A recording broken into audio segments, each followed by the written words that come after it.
یہی قریب میں جو رائے کا مرکز، میں پہلی دفعہ جب یہاں سے 4 مہینے لگا کر گھر گیا تو گھر مفتی تقی عثمانی صاحب سے میں نے گزارش کی حضرت تشریف لے کر آئے، اور یہی بات جو بھی میں آپ سے کہہ رہا ہوں نا، اللہ کے لیے اپنے نفس پر پہلا قدم رکھنا، پہلا قدم نفس پہ رکھنا، دوسرا قدم جنت میں۔ تو طبیعت پر بڑا بوجھ پڑ رہا تھا، میں کیسے کروں گا، میں کیسے کروں گا۔ آج کے بعد اگر نامحرم عورت سامنے آئے گی تو میں نظریں کیسے ہٹاؤں گا؟ سامنے سے نامحرم عورت آئی، آپ کی اس پر پہلی نظر پڑی اور آپ نے اپنی نظر جھکا لی، اسی لمحے اللہ پچھلے سارے گناہ معاف کر دیتے ہیں، اور ایمان کی وہ حلاوت عطا فرماتے ہیں جس کو آپ اپنے سینے میں محسوس کریں گے۔ اسی لیے اللہ رب العزت نے اپنے بندے کے اپنے طرف آنے کو جہد سے تشبیہ دی۔ اللہ رب العزت کا ارشاد ہے والذین جاہدوا فینا، میرا وہ بندہ جو میری طرف آنے کی جہد کرے گا۔ آرام سے نہیں آ سکتا، آرام سے نہیں آئے گا، نفس پر بوجھ ضرور پڑے گا۔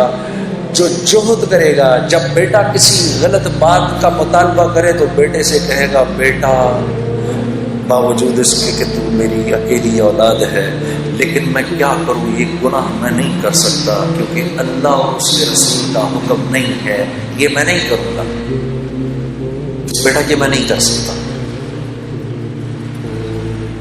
اس کو اللہ فرما رہے ہیں والذین جاہدوا فینا، جو میری طرف آنے کی کوشش کرے گا، لنہدینہم سبلنا، میرے بندے غور سے سن، میں ضرور در ضرور در ضرور تیرے لیے اپنی قربتوں کے راستوں کو کھولوں گا، پہنچ جائے گا تو میری طرف۔ تو میں نے جب یہ بات سنی تو میں مفتی صاحب کا چہرہ دیکھنے لگا، میں نے کہا حضرت مجھے بات سمجھ نہیں آئی، مجھے سمجھائیں ذرا، مجھے نہیں بات سمجھ میں آئی۔ اللہ کی قربت کے راستے کیا ہیں؟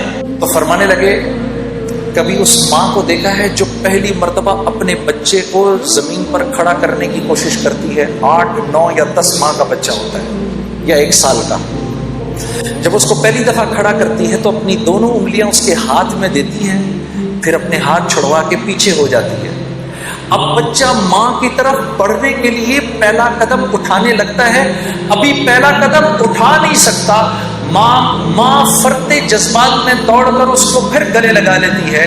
جب بندہ اس بات کا عزم کرتا ہے میرے رب تو کتنا میرا کریم رب ہے، اب تک میں نے کتنا تجھ کو ناراض کیا، آج کے بعد یا اللہ میں تیرے حکموں کو نہیں توڑوں گا، میں پوری کوشش کروں گا کہ یا اللہ میں تیرے حکموں کو پورا کروں، کمی بیشی رہ جائے تو معاف کر دینا۔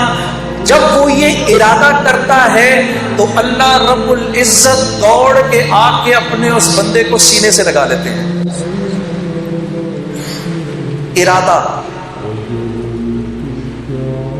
ارادہ، ملک کا بادشاہ، ملک کا حکمران ابھی اس بات کا ارادہ کرتا ہے، وہ جھوٹے منہ کہتا ہے، جھوٹے منہ میں اس ملک میں اللہ کے حکموں کو پورا کروں گا، اللہ کی مدد براہ راست اس کے ساتھ ہو جاتی ہے۔ جھوٹا ارادہ، اس کا کوئی ارادہ نہیں ہے۔ جب ہم کہتے ہیں نا حسبی اللہ، سوچے سمجھے بغیر ہم کہیں نا حسبی اللہ، بس اللہ میرے لیے کافی ہے، اللہ کافی ہو جاتا ہے۔ حسبی اللہ لا الہ الا هو علیہ توکلت وہو رب العرش العظیم۔ میرے دوستو یہ وہ دعا ہے جو دن میں اگر کوئی 7 مرتبہ شروع میں اور 7 مرتبہ شام میں اس دعا کو پڑھ لے پورے دن کے لیے، اور یہ وہ واحد دعا ہے جس کے بارے میں اللہ کے نبی نے فرمایا یہ میرا کوئی امتی اگر دھیان کے بغیر بھی پڑھے گا اللہ سارا دن اس کے ساتھ ہو جائیں گے۔ حسبی اللہ، میرا اللہ میرے ساتھ ہے۔ کبھی اکیلے میں بیٹھنا،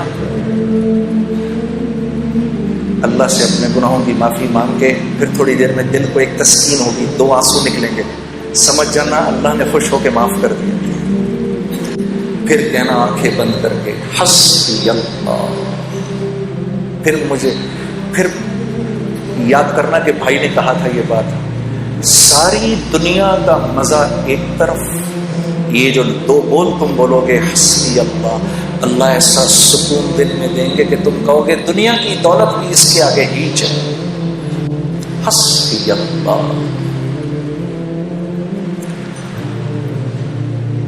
تو ہمارا مسئلہ نیکیاں کرنا نہیں ہے. نیکیاں تو ہیں، دیکھو کتنا بڑا مجمع آ گیا جمعہ پڑھنے کے لیے، باہر بھی کتنے بیٹھے ہیں. ہمارا مسئلہ نیکیاں کرنا نہیں ہے، ہمارا مسئلہ برائی سے بچنا ہے.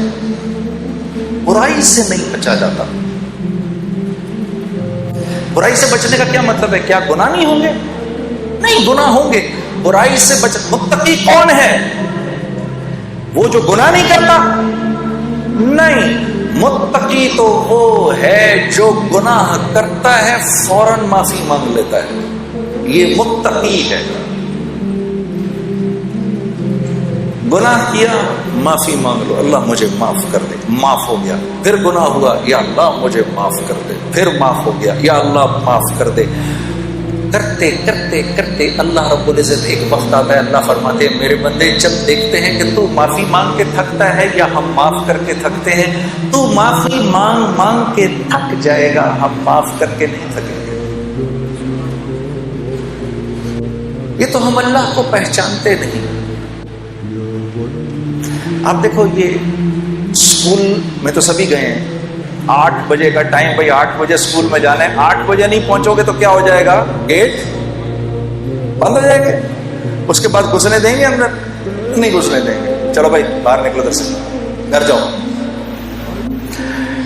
اب ادھر مؤذن اذان دیتا ہے، اللہ اکبر اللہ اکبر.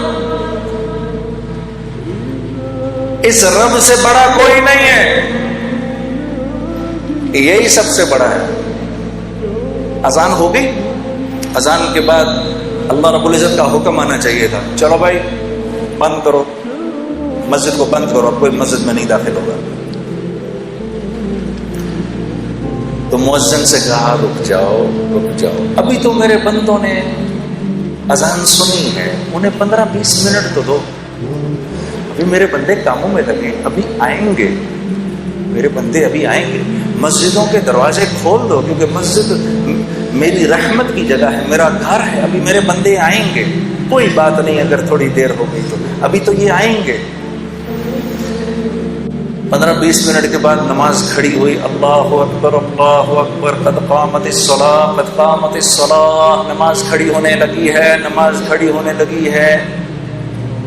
اب تو کہہ دینا چاہیے تھا اللہ کو، مؤذن کو، چلو جاؤ اب جا کر گیٹ پر تالے لگا دو. ہونا چاہیے تھا. بھائی سمجھ میں آنے والی بات ہے نا. 8 بجے اسکول بند ہو گیا، اب نہیں آ سکتا کوئی اندر، تو اللہ کو بھی تو، اللہ تو اسکول سے بڑا ہی ہے. لیکن نہیں، تالے نہیں لگانا، کوئی بات نہیں، تمہاری نماز کھڑی ہوگی، پیچھے سے میرے بندے آ رہے ہیں، کھول کے رکھو.